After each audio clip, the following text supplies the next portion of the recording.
It is exactly 23 after 8 o'clock. News and views on Salam Media this Wednesday morning, the 20th of September. Beautiful day in my part of the world. Welcome to the show. We do hope you're going to keep us company right up until 10 o'clock this morning.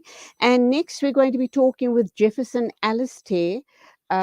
He is a community activist based in Westbury in Johannesburg.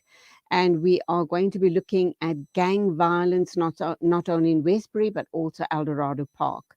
So the big question, obviously, is what is the cause of ongoing violence and gangsterism in these areas? And does the community blame the justice system for this continued gang violence in the area simply because the perpetrators are not taken to task? And do the police, in fact, collude with these gangsters? Jefferson Alistair, very good morning to you. Welcome to the program. Thank you for having me, and good morning to all the listeners this morning. A very worrying situation, is it not? We kind of wonder, how are our children growing up in these areas? What's their future is going to be like?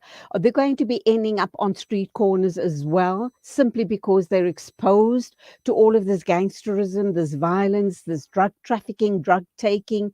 Very worrying indeed. You are an activist in the Westbury community. What is the current situation like as you and I speak this morning? Nadia, you just mentioned something that really caught my attention. What is our kids gonna do tomorrow? Because Mm, at this current moment, our youth are all part of I wouldn't say being gangs, but they're all part of being on a street corner. Wherever you go, you see an ochre pipe, and what they're taking on is a dirty pipe, which is obviously weed that is in there. And then there's also what we know as pharmaceuticals in the form of lean, cough mixture that they drink, and also Mylans that they take. So that's the kind of thing that we are looking at this current moment. We also do certain interventions in schools to try and make sure that we curb the scourge before we get there.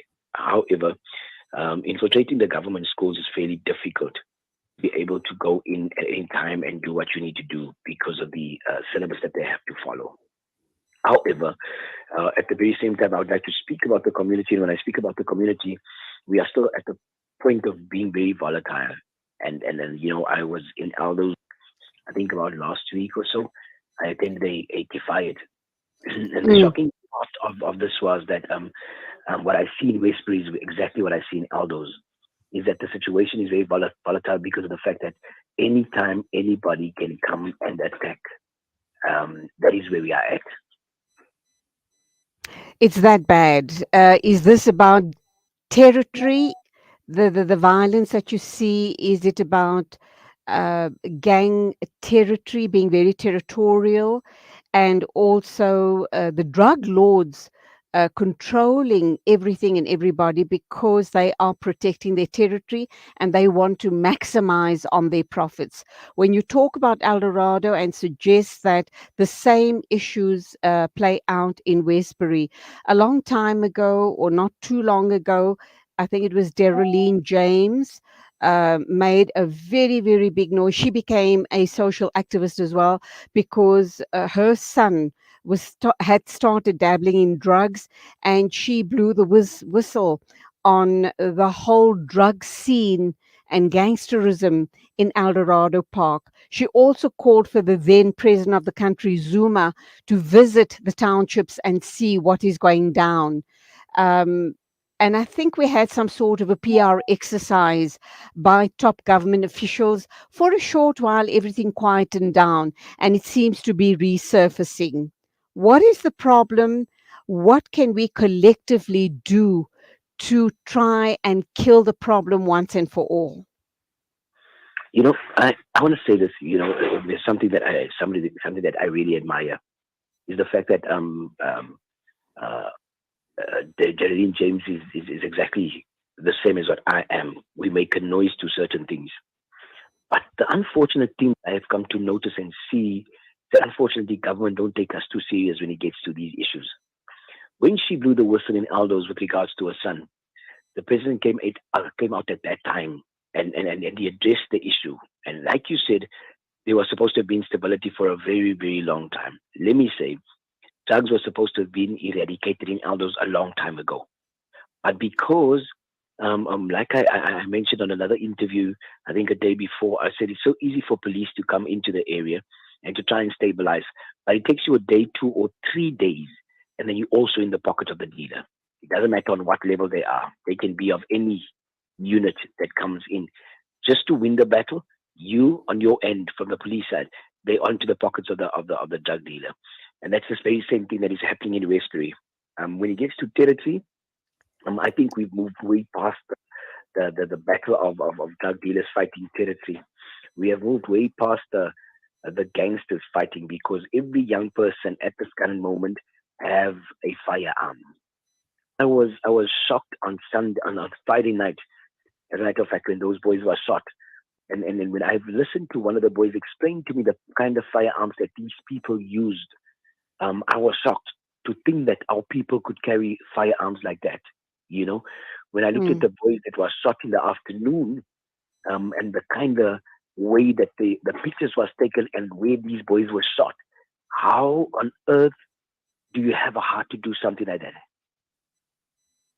Do you understand? Yeah. That's my only fear and my worry because these are our own people that is killing out. We're killing ourselves. It is very, very sad, and one wonders, is this situation way bigger than you, Daroline, and myself, and other community activists and people who truly want to see a change?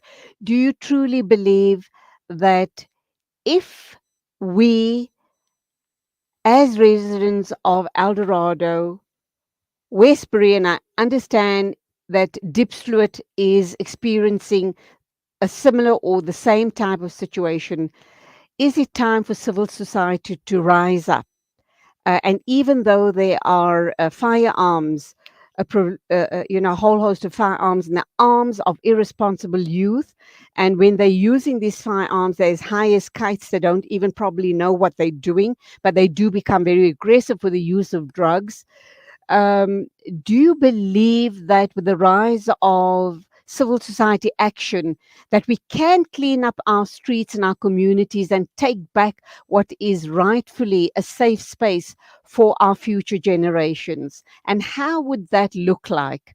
Because in the process of going this route, lives are going to be lost, because you are going to be possibly threatening people's illicit livelihoods. Most certainly, most certainly. Let me say, by an established. Let me speak, for instance, for where I come from in Westbury. So things are established in the form of drug dealing. So for you to try and eradicate that from our side, and with regards to our community, there's this one thing that happens is that if you fight, you know, you are then given away by the police. You understand? Because Mm, there was one lady that I spoke to yesterday. Her son was killed, and she had spoken to some investigating officer they brought in specially for her.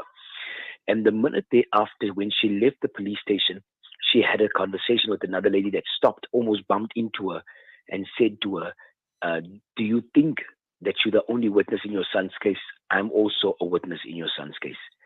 And because I feel as though that why is it that the police cannot be strict with regards to certain things? Why is it that the police cannot stand with me when I fight? At one stage, we were stationed at the police station outside, and about just a month after we were stationed at the police station, there was a boy that shot another boy, and I took the police right up to the doorstep, and our very same own people, they attacked me. The stuff that was released upon me saying that I would lose my life the following week, and I made sure that that boy does not get no release from prison because of the fact that I will make a noise. Because there's certain things. Let me say, if you open a case at the police station at this current moment, based on the fact that somebody has threatened you with a firearm, it is taken. No, it's in our language. It's a bomb sack. You know, and the police tell you that that is a bomb sack. You are wasting our time. You understand? That's what Mm. they say. And then the only case that they also do take on is when there was actual shooting. But the most amazing thing is that they don't arrest the proper people who really shot. Let me say, about 2, 3 weeks ago, there was a boy that was arrested. He's in prison. He's in prison, let me say, even as we speak. He was then blamed for shooting somebody while he was in prison. So I don't understand how does our people and how does the police get to something like that? Okay, I'm also hearing, and this is common knowledge, that the police are in the pockets of the drug lords. They get paid off for protecting the drug lords and allowing the drug lords free reign in the townships. But going back to my previous question as well regarding how do we clean up our townships, clearly the police are not effective at all. Our councillors probably are too scared to even raise the issue. So, is it perhaps time to call in the SNDF? Because we need to keep our streets safe. We need to kill this drug trade that is thriving in our townships because it's going to be destroying an entire population going forward. Our youth Let me, leaders, we're not going to have any youth taking the country forward. no, most definitely. Let me say, the police knows exactly who the dealers are in the area. The police knows that the people of the community has a problem with the drug dealer. Why not arrest the person, organize with the community? We have pardon me, an open meeting where the people speak and they tell the drug dealer exactly how they feel. Because then there will be fear from the people or from the drug dealer saying that no, the whole community is against me. You know, and because I'm thinking it is one of the things that we can bring in is if we can bring in SAND if and it will work, but it will also just work exactly the same way as opposed to the police being here currently. Let me say, if by any means we have a stable plan, we have a lot of unemployment in our community. Mm. And I don't know, maybe it's because of we colored. I don't know. But there's a whole lot of unemployment in the community. I've spoken to some of the people that is supposed to have left with the wardens, I think yesterday or the day before. They're still here. They haven't left yet. There's a whole lot of questions with regards to their qualifications now, after they've been there for almost 3 months now. So it's a question that you're thinking to yourself, how on earth are these things possible? How do you eradicate all these things with regards to drugs? Do you bring in SANDF? If the police can listen to the voice of the people when it gets to we telling them, I live here, so I know what will work for us. Sit us down and say, listen, how do you guys think we need to attack the situation? Don't just go and visit and do normal searches. No, you need to listen to what we say. If we say that we want every household to be searched, that is what we are asking for. Uh, Cover our community, and then you do what we want as the people, and you'll see what happens.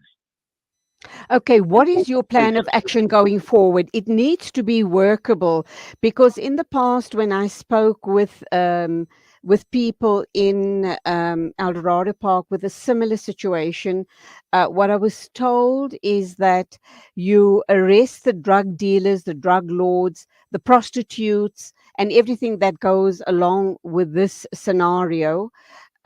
You move them out and another contingent replaces them. So, because, the whole operation moves 2 or 3 streets away, but because there's a gap in the market, people are wanting their drugs, they're wanting all of that, you know, um, illicit things that fuel this lifestyle of theirs. Um, and people see the gap and they fill the gap because there's a lot of money in um, prostitution, drug dealing, drug trafficking, human trafficking, and that is happening in our townships. Let's not think that human trafficking is an international trend that won't even touch us here in our townships. It's happening as we speak. What is your plan? You live in the community. What is your plan going forward? How do you believe that the townships can be cleaned up? Because that can only come from you as an activist and the people on the ground. most certainly, let me say. if we had relationships with regards to our you mentioned our counselors, our local counselors in the area. I've never seen or ever heard that any of our counselors has even knocked on the door of one of the boys that was shot. That's the first thing. I've never seen that the counselor have ever made any intervention with the people to say that, listen, this is the way that we can eradicate drugs, or perhaps help our community with regards to drug dealing, because they're not interested. They there for the paycheck and that's their business. You know, I cannot call the counselor for anything with regards to what is happening in our community. Also, with regards to implementation of different things, I do think, and I feel as though that give our people an opportunity with regards to, and I know it comes from us to open our own organizations to try and establish different things, but financially it's some kind of a challenge for us because the money is not available to be able to implement these things. So at the same time, when you open these organizations, you must also be able to employ one or two people. You understand? Because we have uh, different age groups and different age groups of unemployment. So all that attacks us as the community. So at times, you feel as though if I fight the drug dealer, you almost, like you were saying earlier on, it really sustains you, your livelihood. It really helps you that finance, because it's a very quick reach thing. Do you understand? Even with Mm. regards to trafficking in the community, prostitution and stuff like that, it happens every other day. I was shocked to have heard the other day that a lady sold her own body for 5 rand. That is how cheap we make ourselves become, based on the fact that if you need this thing now, you're gonna do it. So Okay, I think it is. carry on. Oh, if the police comes in and they sit not only with the stakeholders of the community, but also sit with the stakeholders and the community and try and see how we can bring in different things. Because remember, when there's deployments of police in the area, they wait for 3 months and then they always have interventions in between to make sure, because there's money that comes through via social development. But it's also very scaly because it goes to certain organizations and it doesn't filter through to the real people in the community. Mm, mm. Well, the way I see it, it's really very sad. You have a huge task on your hands, Jefferson, and I think you need to get all hands on board. You need to get very, strong-minded people on board, people in the community who want to clean up the townships, to be proud of where you live. And it starts with little things like keeping the streets clean. Let's try, and all of those youngsters hanging around on the street corners, give them purpose, get them involved in helping clean up the townships, get them involved in sport. But you need all the role players involved. Like you said, community players, your counselors, the police, social development. This is going to be a huge operation, a concerted effort. You need to put your minds together. You have a long road ahead of you. And it breaks my heart to think what could be and where we are at currently. But if we dream, and we dream big enough, and we prepare to put our shoulders to the wheel, we can clean up our townships. Last words from you. Man, my prayer is just that our people don't fight one another, especially those people that have lost lives. Mm, Sorry, families that has lost their families in gang violence. I believe it's time that we stand together. It's the only way that mm. we can fight the one that shoots and the one that kills, is if you and I stand together against what happened, because it's our loved ones that was killed. So we need to stand together, not look at each other as the enemy, but the real enemy is the one that kills. Let us not also become an enemy, but let's Absolutely. forgive one another and then we move on from there. The real And also, enemy is the just to look drug out. lords. The real enemy is the drug lords, Jefferson. They want this instability in the communities. They want to mess up our young people's minds so that they can control them, and they can get the youngsters conditioned, and then they will do the drug lords and the traffickers bidding, because they are so reliant and so addicted that they'll do anything the drug lords tell them to do. So you have a huge fight on your hands. Good luck. Our prayers are with you, but please don't let it deter you. please go ahead and try and do everything you possibly can to clean up our townships, our communities, and society as a whole. We applaud you. Thank you Thank kindly. you. Thank you kindly. Have a good one.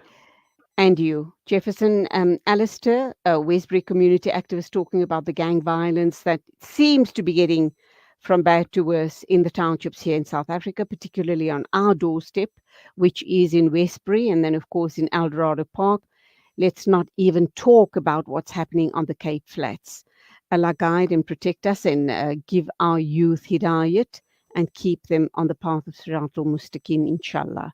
8:44 News and Views on Salam Media.